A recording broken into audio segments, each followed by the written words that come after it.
All right. Well, hello and welcome in. Welcome to your Zoot Booster, your shot in the arm of inspiration in building your haircut or your beauty and barber business. Welcome in once again. This is starting to feel like a regular thing. This is the week of January 31st. It's a Monday right after the big championship games in the National Football League. We've got 2 weeks off until Super Bowl Sunday.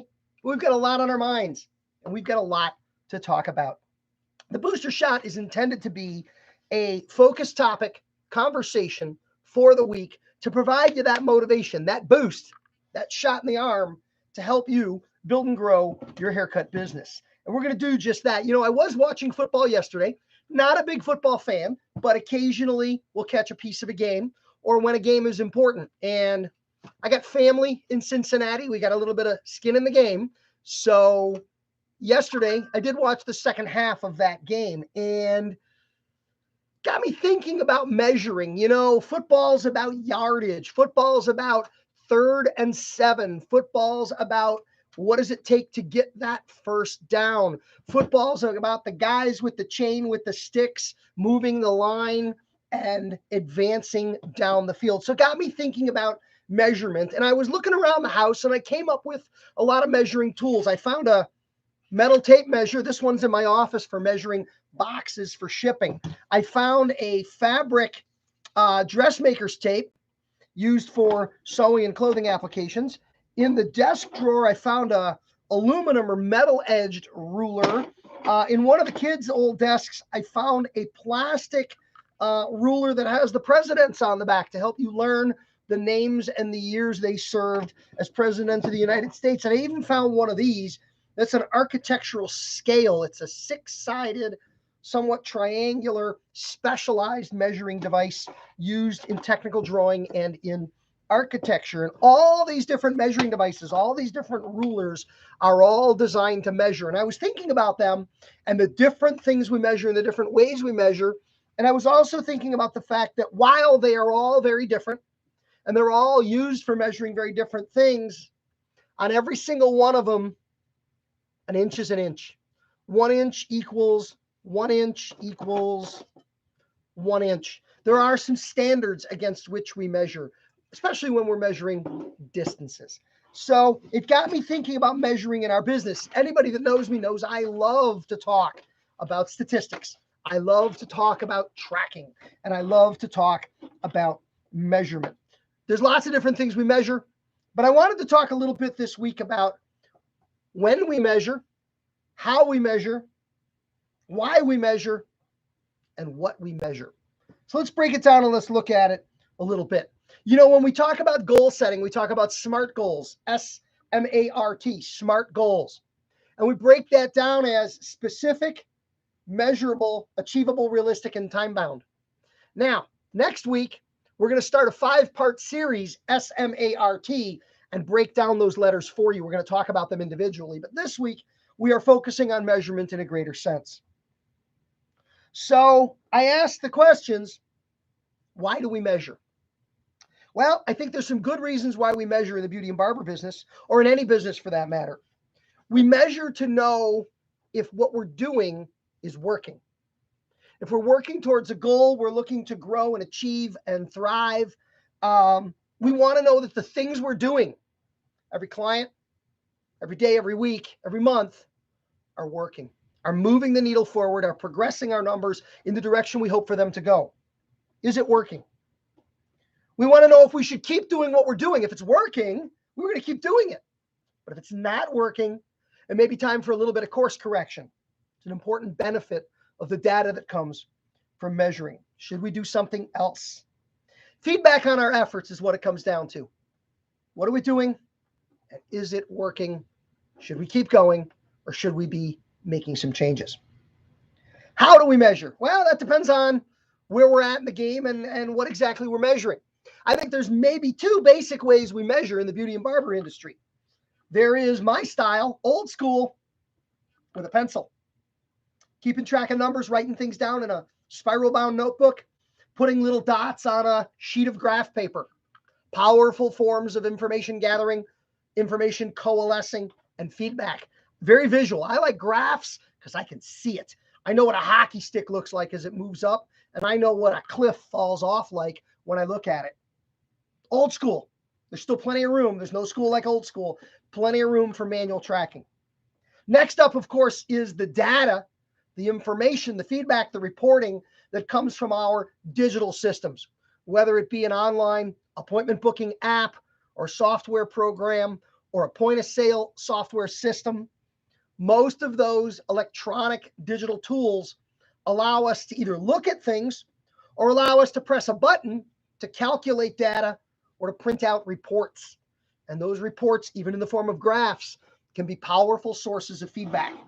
So we measure manually, or we let the modern technology do the measuring work for us to get that information. When do we measure? I think that's an important question. When do we measure? I think it's important that we measure at the beginning. You know, I always use the example of the GPS in our car.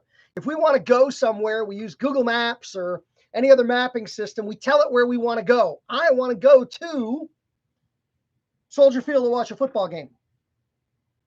Well, the first thing the software does after you tell it where you want to go is it figures out where you are.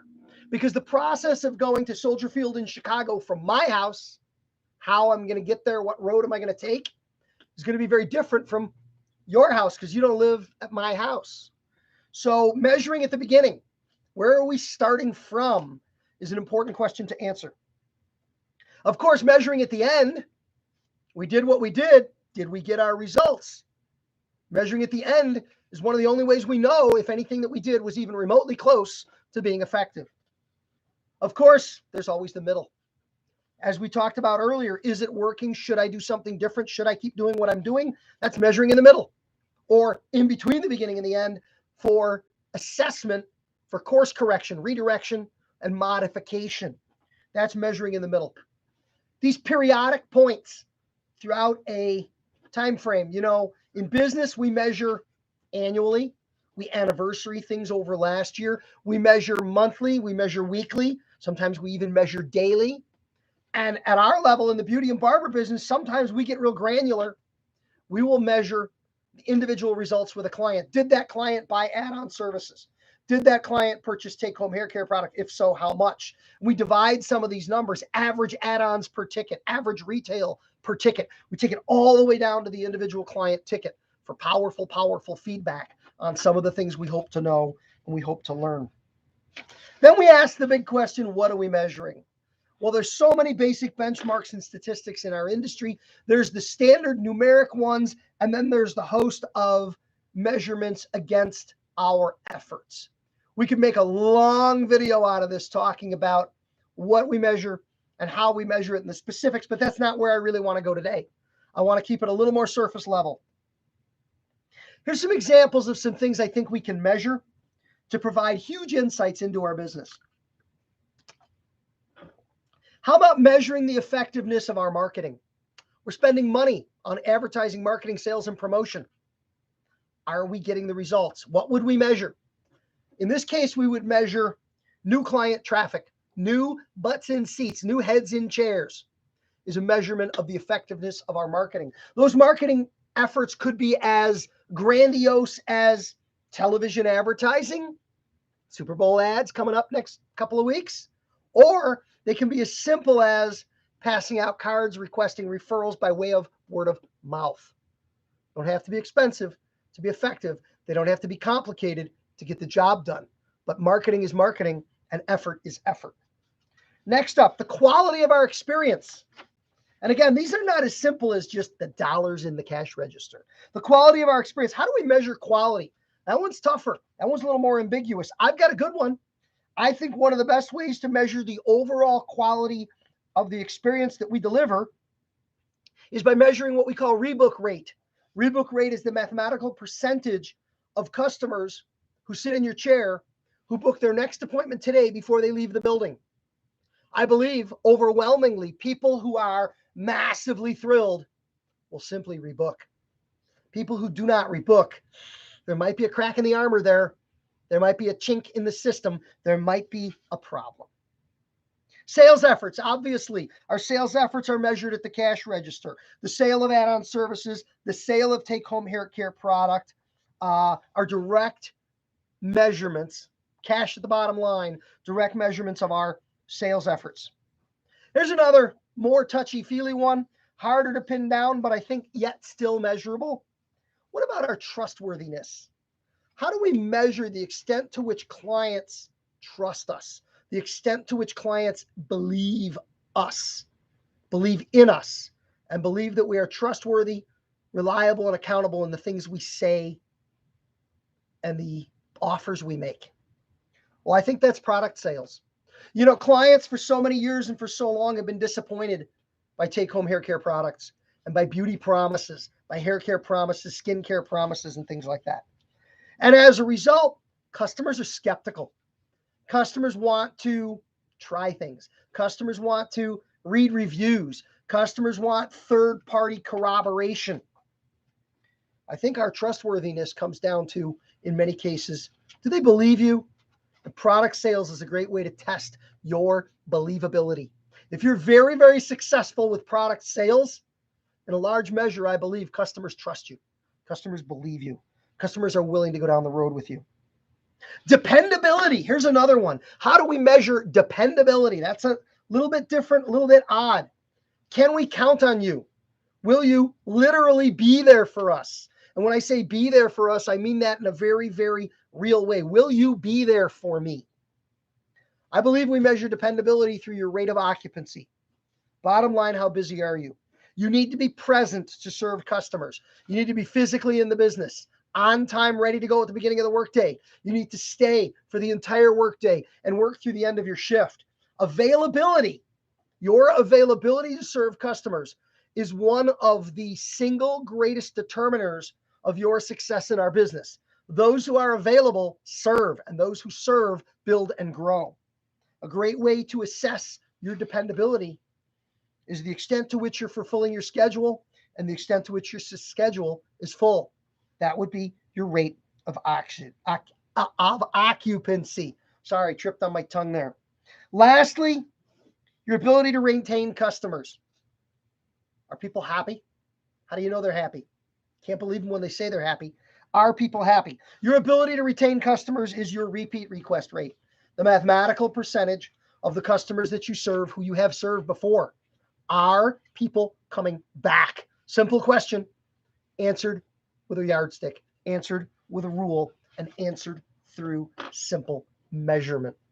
I want to thank you so much for being here for the video. Like, comment, subscribe to the channel, turn on your notifications, never miss an episode. Refer and share this video with a friend. And if you want more and you want support, join my $100,000 Haircutter Online Academy with its monthly education modules, its ongoing support, its online resource library, and tons of assets and benefits to help you build and grow your business. Links to all these great things can be found in the description with the video. Thank you so much for tuning in today for this booster shot to build and grow your business. I look forward to talking with you throughout the week, and I look forward to seeing you again on the booster shot next week. Thanks for being here. Have a great day.